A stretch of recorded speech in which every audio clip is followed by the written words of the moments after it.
السلام علیکم ملګرو. دا قاری جان فروز خان دی او د سپاینل کارت چې کوم دی دا ډیمیج شوی دی د گاډي نه ارتاو شوی نن یو 2 کاله مخکې او دغه یو دی تنی تنها او غټه فیملی ده. نو دا انټرویو اورئ د څنګه ارتاو شوی او بیا ستاسو خواله دی چې دا ویډیو ورله مخې ته شیر کوئ که نه شیر کوئ ځکه چې دا د هر سړي خپل خوښه د خپل چوایس دی که نه. نو جان فروز خان دا ویډیو ګورئ ډیر زیات لري هم دی علی کې بیا هغه سایډ علاقه د نلو کنه بر سر غر سر دی نو لکه خپل سټوري دی کتونکو سره شیر کا لکه موږ سره شیر کا ځوان جان سړی داسې چر شیر تعالی بس فدا وی لاو خوستا موږ ډیره مننه چې تراله زمون خواته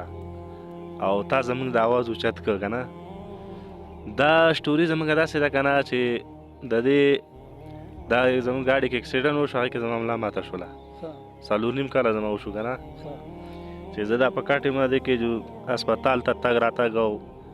دا لانجې باندې دا پکې ډېرې علاقه زمونږ داسې غریزه غونه علاقه ده چې د روډ سهولت موږ ته نشته دی د ګاډو مسله ده ګاډي دلته یو فور ویل ګاډي راځي نور څه ګاډي باندې داسې نشي راتللی نو هغه موږ نه روډونه موږ نه سیټ دي چې هسپتال ته ځو راځو چې په هغې باندې زموږ حالات هم خراب دي کسانو ته وینا کوو چې لکه په دې زموږ تلل دي تاسو راشئ نو هغه به ځان له مخکې تنظام برابرو لکه کسانو ته به مخکې دي ګاونډیانو ته به وایي او ګاونډیانو ته مخکې به ووایي لکه یو ورځ مخکې به وایي چې سبا زموږ تلل دي هسپتال ته نو بیا به هغو لکه راشي او هغو به بیا لکه ډانګه کې وتړي ګاډي خوا پر به ویسي هلته به بیا ګاډي سیټ کې دغه سیټ به ځان له ورسو نو روډونه نور خو تا ولیدله په خپله ته دا په پیاده پرې راغلی 4 غنټې سفر دی وکړو او روډ زموږ حالات تا ولیده ښه چې دا زموږ روډ دی فروز خانه چې دې غر کې پاتې کېدل او بیا چې د سړی ملا ماته شي نو ډېره ګرانه ده بیا سړي جات کې شي ماشومان شي کډه شي غم خادي شي دا ستا د کور دا خرچه چې کومه ده ستا مشران رونه دي تاله مزدوري کوي که څنګه قیصه ده نو زما د کور خرچه خو مشران رونه زما جو هغو ځان له غریبانان خپل هغه د خبره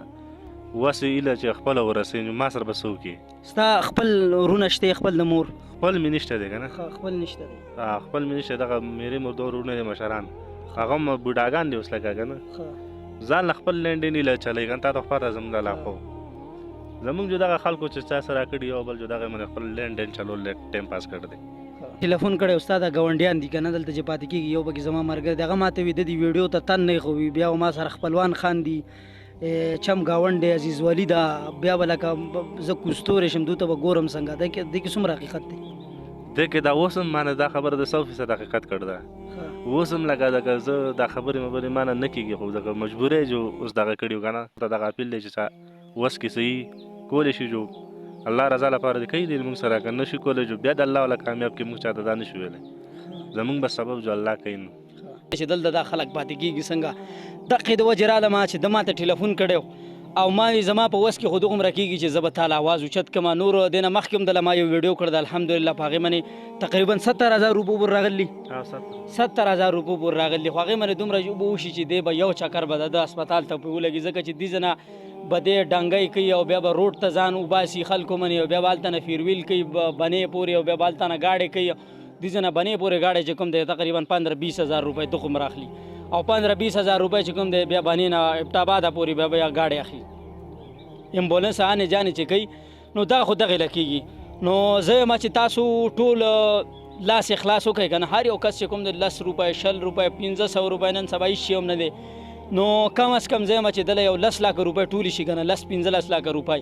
نو داسې کار دی چې د به دا دوباره اپریشن وشي دوباره اپریشن کېږي اپریشن او کنه ویل دی کنه دوباره دا اوس تاریخ راکړ د اوس دا چوټیان محرم شروع دی کنه دې کې اوس ډاکټرانو ملګ دغه یا بل ګرمي هم ډیره سیوا او تا ته پته وه بالکل جړی نه وي کنه مګر جړی وشي لږ موسم یخ شي ما سره لګي کسان بیا 3-4 کسان ما سره لګي کنه تعاون کوئ که تعاون نه کېږي دا ویډیو مخې ته شیر کوئ ډېره مننه وسلام